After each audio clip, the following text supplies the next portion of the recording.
It's Monday, January 27th, 2014, and let's talk about what happened this weekend over at xdadevelopers.com.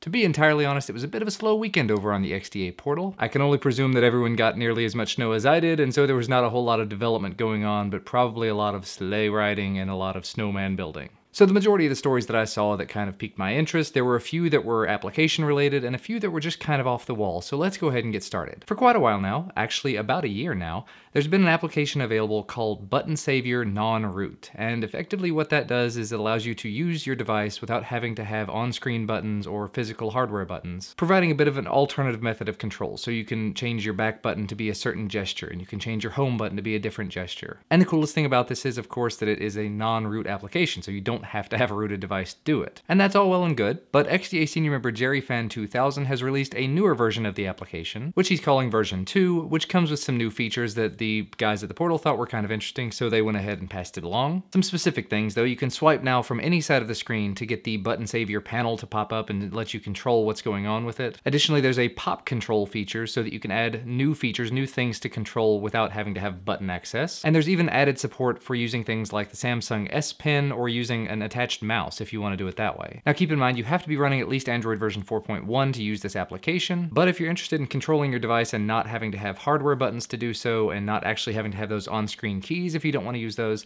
definitely take a look at this application. You don't even have to be rooted to use it. Sounds cool. Now the next app is something I could definitely use and I should probably take a look at for my day-to-day job kind of stuff. XDA forum member Andrea has created an app called Clear Focus, and it sort of does what it says on the tin. It is designed to help you clear your mind and focus. Because in all honesty, whenever you pick up one of these devices and you start messing around on it when you're at work, you look down and you've lost an hour or 2 or 4 or yeah, and then the whole day is gone. So the application, effectively what it does is it allows you to set a timer, and during that time you can turn off internet connectivity, you can turn off sounds and vibrations, and just have it leave you alone.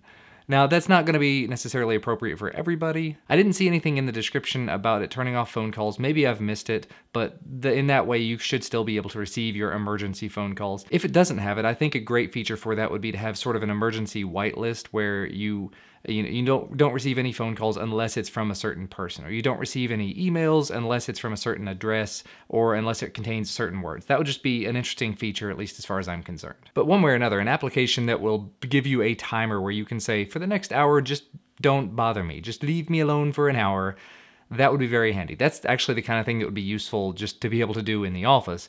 But luckily, I work in the kind of place where if I put on headphones, I don't get bothered. That's just sort of a policy we have at my office. Very, very nice one though. But if you work in an environment that's not terribly hectic and your one real distraction is your device of choice, this may be a good way to sort of work around that to get you focused back on your day-to-day what you need to get done. Even if that's not your day job, if it's like homework or video gaming or spending time with your family or anything else that you want to do. But definitely head on over to the forum, take a look at it. You can find it over on Google Play if you're interested in that as well. Now the next app really appeals to me, something you might want to take a look at. As you probably know, I've mentioned it several times before, I'm really interested in the idea of a second device, in the idea of a smartwatch, which I, as it turns out, I'm not wearing at the moment, or something like Google Glass, something where you have a not so smart device that's attached to your smart device of choice and allows you to sort of, at a glance, see what you want to see.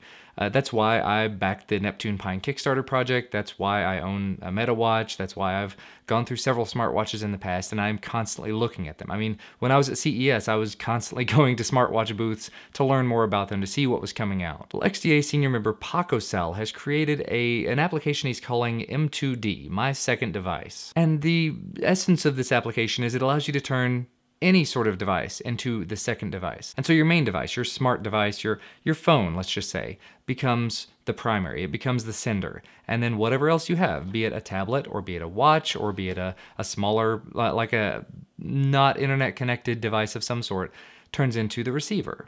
So you can receive your notifications on it. You can say, I got a new text message, I got a new email, and it just sends it to you over Bluetooth. But in addition to that, you can use it to control recording sounds and playing back music, lots of little things like that. Sort of the same sort of thing you'd have on a second screen like a smartwatch or like Google Glass or anything like that. So you wouldn't necessarily have to have a dedicated piece of equipment on your arm, if you have something like this you wanted to use as your second backup screen, you could definitely do that. Which actually in my case would be kind of handy because I have a lot of email accounts that I don't necessarily want to put on every single device that I touch. So having an app that would push over the notifications and say, by the way, you should go check your phone, you've got these emails in, that could probably be pretty useful for me. So I don't have to constantly, every device I touch, be putting that on there. So if that sounds like something that might be useful to you, definitely go take a look at that forum thread as well. Now another very interesting tool got mentioned over on the portal this weekend. It was created by XDA forum member JRP Rules, and it's being called Airstream. And it's not just one application, it's actually two pieces. You've got the Android app that runs on your device of choice, and then you have the Java-based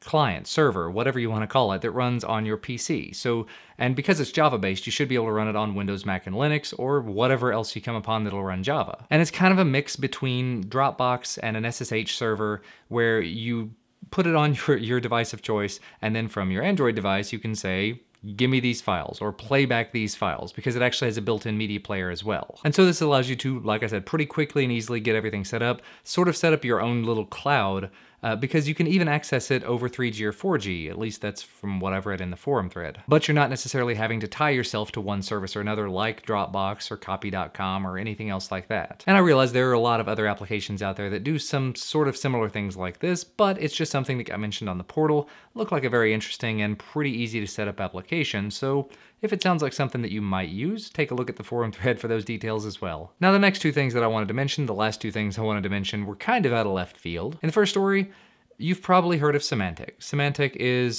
it's a company that deals with antivirus software primarily on Windows.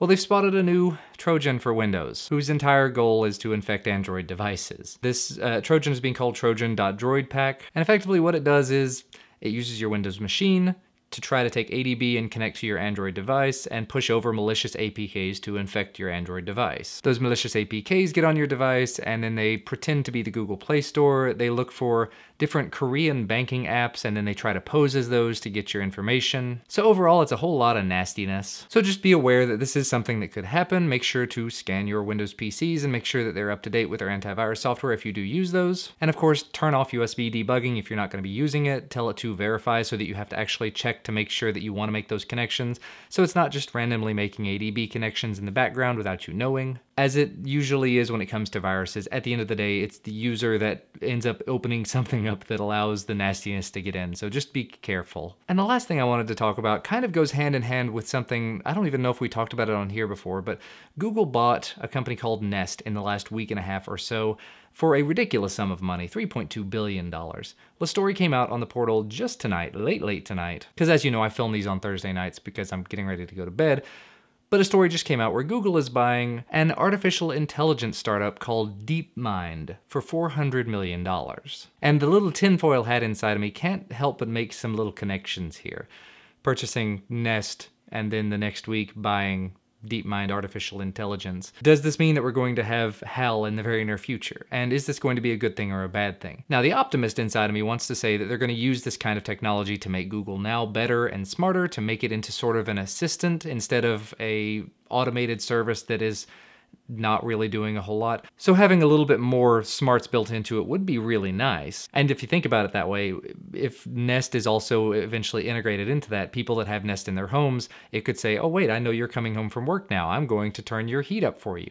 That's awesome, and that's also terrifying. And honestly, I would see a lot of good coming out of this kind of merger. Lots more integrated services, and as long as Google sticks to the whole do no evil or don't be evil mantra that they've adopted for all these years, we should still be good to go, and there should be a lot of really amazing things coming out in the near future. Combine that with the driverless cars, and Google Now, and Nest, and everything else all into one big bundle, and you've got some amazing services where you've got a company like Google that knows everything about you and are making tons of money off of you, but you get a potentially better quality of life out of it. I'm interested to know what you guys think about this, about Google buying up all of these companies that could potentially integrate very interestingly together. Let me know what you think about it down in the comment section below. I'd like to have a little discussion about it, but I think that's gonna be about all from me for today. I've stretched this out an awful long time and I didn't intend to. My bed is calling me. As always, remember if you like this video, hit that like button down below. Subscribe to receive our content as soon as it becomes available. Thank you again for watching though, and I'll see you again very soon. Bye guys.